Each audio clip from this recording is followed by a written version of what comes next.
Bayangkan ini ya, ada sebuah piring makan siang, isinya nasi dan lauk yang benar-benar sama persis. Buat jutaan anak kayak ini. Betul, disajikan untuk jutaan anak dari ujung Aceh sampai Papua sana.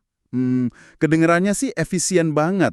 Tapi, gimana kalau resep keseragaman ini justru memicu teguran keras dari seorang mantan presiden? Wah, ini isu yang lumayan panas minggu lalu. Nah, iya. Selamat datang di penelusuran mendalam kita hari ini. Kita bakal bongkar sebuah artikel berita dari kompas.com tertanggal 12 Agustus 2026. Misi kita kali ini kita mau membedah bagaimana obrolan santai soal menu makan bergizi gratis atau MBG ternyata bisa membuka diskusi soal kebijakan nasional. Sampai ngebahas keberagaman budaya dan beban pengasuhan anak juga loh. Betul banget.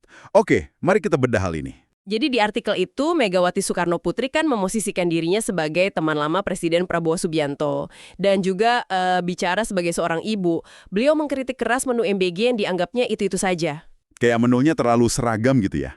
Iya, beliau mengusulkan agar menu itu mencerminkan keberagaman daerah di Indonesia. Contoh sederhananya, ya sesekali kasih anak-anak tuh porsi rendang. Oh wow, rendang. Pas baca ini, jujur, analogi yang langsung muncul di kepala saya tuh kayak restoran waralaba raksasa. Gimana tuh maksudnya?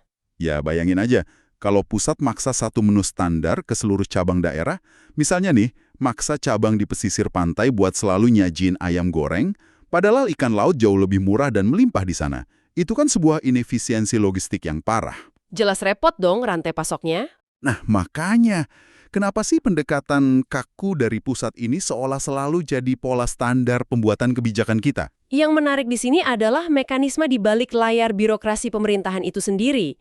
Kebijakan nasional berskala raksasa selalu memprioritaskan kemudahan audit dan pengawasan anggaran. Oh, biar gampang dilacak ya duitnya. Bener banget.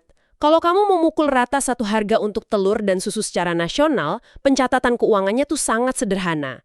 Tapi begitu kamu mengizinkan variasi menu daerah, misalnya Papua dengan sagu dan ikan, atau Sumatera Barat dengan rendang, rantai pasoknya jadi liar. Pasti dong. Harga daging aja tiap minggu naik turun kan? Nah, itu dia. Harga rempah berfluktuasi, hasil panen lokal sering nggak konsisten, dan pusat akhirnya harus berhadapan dengan ribuan vendor lokal yang kecil-kecil, alih-alih cuma ngurus beberapa pemasok raksasa yang mudah dikontrol. Benturan nyata ya antara administrasi yang rapih di atas kertas sama realitas ekonomi di lapangan. Tapi Megawati kan nggak berhenti dibahas urusan dapur negara aja kan? Enggak, beliau menarik garis lurus dari kebijakan pusat langsung ke dapur rumah tangga. Spesifiknya tuh menyoroti peran ibu. Tunggu, peran ibu dalam hal apa nih? Dalam mencegah stunting, beliau menyoroti anak-anak yang mengalami stunting dan yang dirundung di sekolah.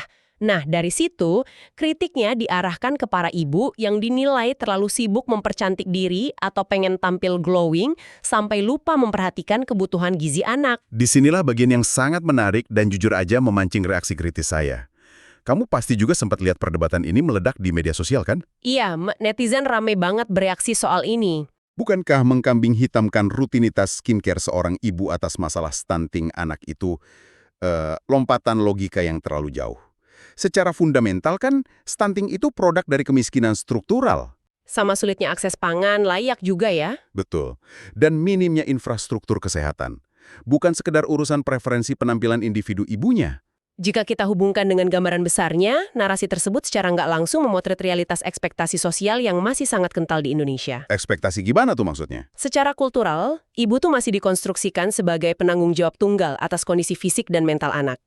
Ketika ada yang salah sama anak, entah kurang gizi atau dibully di sekolah, lensa evaluasi masyarakat hampir selalu otomatis berbalik nyari kesalahan si ibu. Oh, jadi faktor lain malah nggak dilihat ya? Iya. Seringkali kondisi ekonomi keluarga atau absensinya peran ayah dalam pengasuhan sehari-hari malah terabaikan. Wah, iya bener. Jadi alih-alih membedah kelemahan sistemik kayak stagnasi upah pekerja atau harga pangan yang mahal, sasaran tembak yang paling mudah ya perilaku personal seorang perempuan di rumah. Sangat mudah memang untuk menyalahkan individu. Jadi apa arti semua ini bagimu?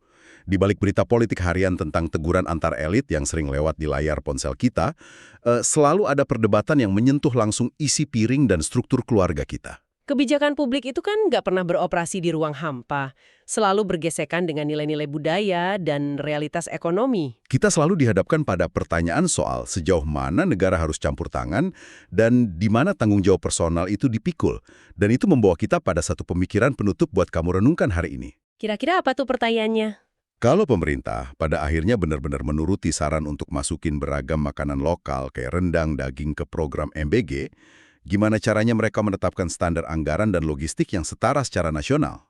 Apalagi harga daging sapi dan rempah-rempah tuh bisa beda sangat drastis antar provinsi. Betul sekali. Coba bayangkan betapa kompleksnya eksekusi di lapangannya nanti. Sekarang ini kan anak-anak banyak yang dirundung. Saya sampai mikir, ibu-ibunya kemana ya? Dulu kalau di partai saya bilangnya, udah bu ibu nggak usah dandan deh, pakai glowing kayak gitu. Lupa deh anaknya, mestinya kan dibuat stuntingnya hilang. Ini saya bilang pada Pak Prabowo urusan MBG. Saya bilang sebagai ibu loh, saya beli sama beliau tuh temenan, udah zaman dulu. Mas, makanannya saya lihat kok itu aja toyo. Lombok ya kan daerah kita ini macam-macam ya. Bu ada rendang sekali-kali, ketawa beliau. Bener dong, kan cuman itu aja toh. Ibu-ibu tuh nggak usah takut. Kok ini kalau saya lihat terus tegang gitu loh. Loh saya pernah kuliahnya di psikologi loh, makanya mau tahu.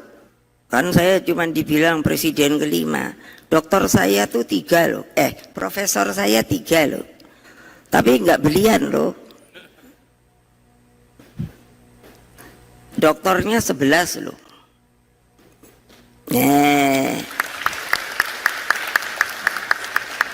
Mbok kalau tepuk tangan tuh nggak jangan kayak zaman dulu loh. Zaman Orde Baru, tepuk tangan aja itu disuruh loh. Ingat apa enggak? Saya aja ingat kok. Manggala itu kalau ini kan BPIP. Iya Manggala itu kan yang ngurusi katanya Pancasila. Datang ke saya. Terus saya ya bilang gitu, Mas, mosok sih tepuk tangan aja mesti dikongkon ku ngopo ta yo. Oh memang gitu supaya kayaknya tuh bergemuruh gitu. Itu sih bohong, jangan ketawa Mbak. Kalau Mbak Musda ini kalau sama saya guyon udah ketawa melulu dia. Download Tribun X sekarang, menghadirkan lokal menjadi Indonesia.